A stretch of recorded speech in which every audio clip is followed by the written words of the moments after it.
Good day everyone, and welcome to today's video, and today it's another Talisman series flight, and today we're in the I-16 Type 27 iShack. Now this little guy I've actually been spending it on my baby account, and it's been going relatively mixed. Some games I get pretty okay results, some games I just completely get butchered. So I'm not really sure what to expect, obviously. Um, This plane was actually one of the first Russian planes I truly fell in love with. You'll see on my stats on my RB, I actually quite like this thing. After 74 kills, 23 deaths, 390 ground targets. I used to use this thing as a ground pounder, funny enough. And the reason for that was because I-16 Type 27s were typically ground attack aircraft from what I've been able to find.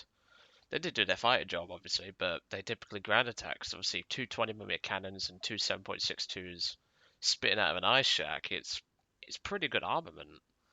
And not only that, you can have up to two 100 kilo bombs or six RBS, also known as Russian bias rockets. So it's actually a pretty good ground pound. Obviously, it can't take much of a hit because obviously the engine is unarmored and it's very vulnerable to damage as well as oil damage. The pilot is very vulnerable to pilot sniping. Obviously, he's only got a single plate of protection. And not only that, the ice jack is quite a, well, it's not very durable. So you got to take that into account as well. Now, obviously, after the ice shack, we've obviously got the Lag 366, and then after that, it will be the IL-2 1942 on the baby account. Just thought I'd make that clear. Then we'll move on to the Peshko, or the first Peshko, which is the P231. So the I-16 27, obviously, as I mentioned, spending on a baby account, and it's been going mixed. And most of the time, it's due to allied, well, enemy pilots actually know what they're doing against an ice shack. Other reasons is also because they know they have higher speed than me, so they don't engage in a dogfight with me, which is a real shame. But we're just gonna have to try and play this thing a little differently, I think. We'll obviously climb, but I think we're just gonna have to use this thing as more of a low altitude hunter sort of thing. So we'll just see how we do. Obviously, we're not. Well, I'm not expecting much. Then again, last time I said that I got 7 kills on lag 3, but well, that was the lag 3 8 subscriber request. But like I say, not expecting much. Never really do, and we'll just see how we do. So let's jump right in. So the I-16 Type 27, it's actually not that bad of a plane. I mean, it's got two 20s, two 7.62s, rockets, bombs. It's a nice little plane. And obviously, well, when this video comes out, I will be away in Edinburgh. So if you don't see me responding to your comments often, I do apologise. Simply because, well, I'll be back on the Tuesday because this will come out on the Friday, and I'll be back on a Tuesday the next week, which means I might have a few comments to catch up on, but I'll do my best. Why am I running stealth? Air targets, that's it. The iShack actually, this is a note for Harry V in case he's not aware. Um, oh my god, just looking at that enemy team. As I was saying, the I-16 Type 27 actually had a bit of a somewhat buff to its 20mm cannon. Essentially, the 20mm cannons use really, really early belts. You get 3 HE and a tracer round. The HE, perfectly fine. Tracer round, useless, but the stealth round, which you saw me have on, because I used this thing as a ground attack aircraft, obviously, this is when it had armor piercing primarily in that belt, and plus people would take a head on with this thing thinking it was a Type 24, so you could shred them with cannons and they wouldn't have a clue. But as I was saying, essentially, it would allow me to not only fire stealth rounds with high explosive rounds it would also enable me to fire armor-piercing rounds, which could penetrate their armor and potentially snipe the pilot. Nowadays, though, I think the best belt is the one that I've currently got equipped, obviously air targets, because having air targets is all well and good, but at the same time, you need to see your target. Like, you sometimes want to see where you're shooting. Obviously, tracers I normally run in the 7.62s, but today we have universal, just see how they do. Obviously, the cannons will be doing most of the punch, but even so. Another thing we have to take into consideration, obviously, it's an ice shack. It's not very durable. We're going to watch for anti-aircraft fire. But as I was saying about the cannons, these used to be really, really good cannons before these happened, or this happened. The Type 28 Premium also gets this cannon difference, shall we say. Because you can see, just 10mm of penetration, and that's the tracer round. Just to point out, that's the tracer. I don't think I've ever gotten a kill with a tracer round, so don't bother. Do not run tracer belt, they suck. I've tried them. But these 20mm belts on this aircraft actually work pretty dang... well, not the tracers. The air targets work pretty dang well. And that's the thing though, it just sounds a bit loud, this ice shack, so I'm just going to turn it down a bit. That's better. And obviously, with the ice shack, it can get the job done. It's just the speed is low. Its climb rate is pretty average, but it will meet planes such as that thing that completely outclass it. You have to really play differently. He just suicided the bomber base, so you're really helping your team, aren't you? How does it only have 8 air kills and a freaking BTD destroyer? Why? He's got the name T-57 Heavy. I know for a fact that's from Water Tanks. Yes, I have played Water Tanks, people. Do not question me. I don't actually think that's bad of it's that bad of a game. I'm not gonna lie. I don't even think it's that bad. Right. Well, the enemy team has. Well, we've got quite a few bombers. So priority targets for an ice shack are probably going to be the slower targets, such as the Heinkel 112, the Key 43, because we're not going to be able to catch the HE100. No chance in hell. If you play your cards right, you can get a jump on them. Well, I don't have the Ace of Spades, and we don't have any songs like Queen on that we can use, because obviously copyright is a bitch. This engine is carbureted, so just bear that in mind when you're doing maneuvers. Oh, hello there. That's the 20 mils doing the work there. A couple of sparks from the 7.62s, but once the cannon's hit, that is it. He's gone. Obviously, at the moment, I have speed on, so I can afford. Okay, you just died.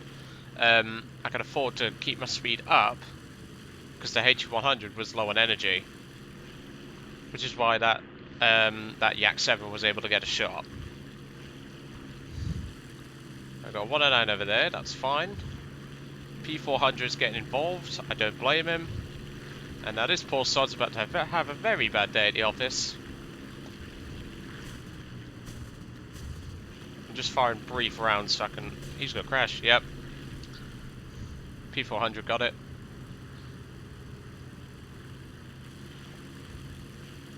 Like I say, I mainly use this thing as a ground support aircraft, and essentially people would dive down onto me thinking, oh, it's an I-16, it's an easy frag if it's ground attacking. This thing can turn like a zero if it wants to. Alright, come here, buddy. I'm trying to help you. So I won't be able to catch a 112. I don't know why I clicked the mouse then. I caught the mouse. That's my excuse, and I'm sticking by it. Second kill. It's just because natural instinct is to go for a bit of a shot, but even so, why are you dropping in my arse? I don't like that at all. We only brought 20 minutes of fuel, so we're not going to be doing too much, because these matches don't tend to last very long anyway. I do have to laugh because this guy literally jumped a plane that was already returning to base with damage. It's the only kills he's got, and obviously he's got a P400 as well at some point.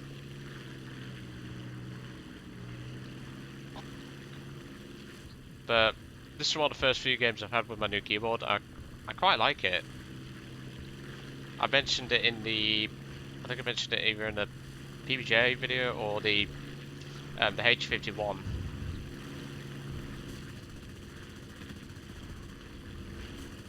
We use 7.62s. This is also another trick I used to do.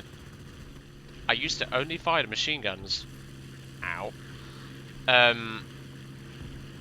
The logic was, if I used the weaker guns, people would think, because I'm ground pounding, that was very close to being a crash then, people would think I'd be either low on ammo or out of ammo. That anti-aircraft is getting on my fucking nerves. So look, it's just ripping apart my crew, or my pilot. Get out of here, you broken piece of shit. I'm firing both guns, I don't care, because the AAA is being broken again. Missed, okay, aim that a bit low. But what was I saying? For the AAA guns decided to rudely interrupt me. Shit, I've lost my train of thought now. I hate AAA, so I'm firing the rockets at it, I don't care. There we go, let's get back. I've lost my train of thought. That's it. I remember now. Essentially, people would think I was out of ammunition, so they'd go for me thinking I was an easy frag, and they would turn fight. What they didn't know was that I'd actually only fired the 7.62 machine guns. So the logic was, they'll think I'm out of cannon. But I had a full cannon ammo lineup ready to go. So they wouldn't even, well, they'd be low on ammunition as well. And I remember once, it was down to just me versus 3 Spitfires, and I killed every single Spitfire, which I thought was pretty hilarious.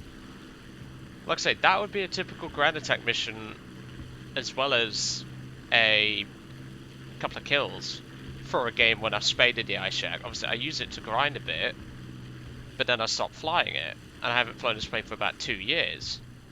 Well, on this account, obviously I'm flying on the baby account. But it was just a plane I really enjoyed. And I still enjoy it. Okay, well, we're having engine problems. My pilot's pretty much dead. We're having pretty bad engine problems. This is the only limiting factor. Back in the day, the AAA was about as effective as tits on a fish, so you didn't have to worry about it too much. However, nowadays, to a damaged Chaika, well, not Chaika, ice shack, it is a really bad inconvenience because, well, our engine's overheating, we're low on oil, our pilot's almost dead, we're low on ammunition, we're out of rockets, and if I was to start climbing when the engine started overheating, it would just overheat it faster and we wouldn't be able to get as far as we have. Probably not going to make it back, to be truthfully honest.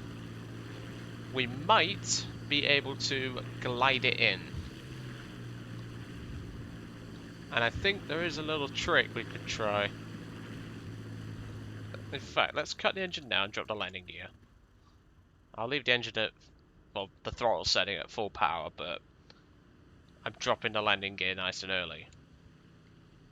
There's a reason why. Right. Flaps. Just to give us a bit of boost.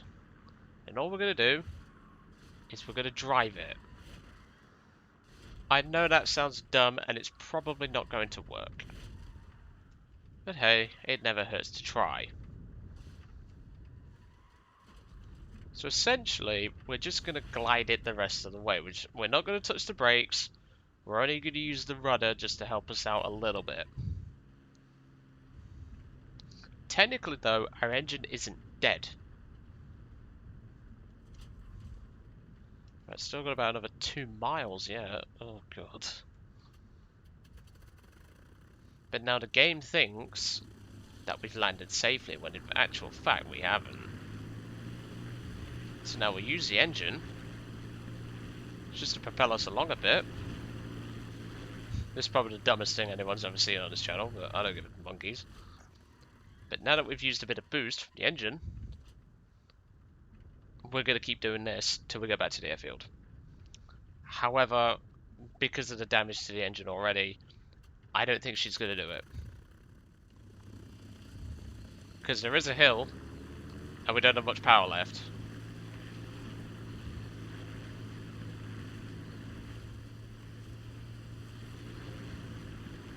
We just got to try though. I'll probably name a video of like driving an ice shack, and there goes the engine. So now we are completely out of power. And the answer is no, we're not making it to the airfield, which is a real shame. But to be honest, we got a good result either way. So let's pull ourselves to a stop. I suppose on the plus side, the pilot can just walk it and go grab a bottle of vodka, which is always nice. So I think my team's got this under control. There's only bombers left. So we've got a Chica and we've got a Yak too, so let's leave it at that. Let's get back to the hangar. So like I say, not a bad result. Obviously... Oh, hang on. What we got? A bonus 5,000 lions? I'll take it. I honestly don't care. It's extra lions. I mean, the repair cost on this thing is covered by that lions anyway, so... But like I say, not a bad result for this little guy. It's a nice little plane. It can do ground strike very well. Well, not much anymore, because obviously the AAA. But back in the day, I used to clean up ground targets with this thing, and it was absolute fun. That's how I got the Talisman on it. I was just grinding. I think I was grinding one of the Pescas out, and I used this because I loved this thing back in the day. Still do, but not as much. And I used to just clean up ground targets for the 7.62s and the rockets, even the bombs sometimes I'd bring, especially on a map like Berlin, alternate history, because then I could bomb a tank or bomb part of the base and finish it off for a base assist and things like that, and just go from there. But sadly, obviously wasn't able to get it back to the airfield. I don't think even if we'd have climbed, we'd have made it back anyway. It's just, yeah. But even so, I'm pretty happy with the result that we had. Got a couple of air kills.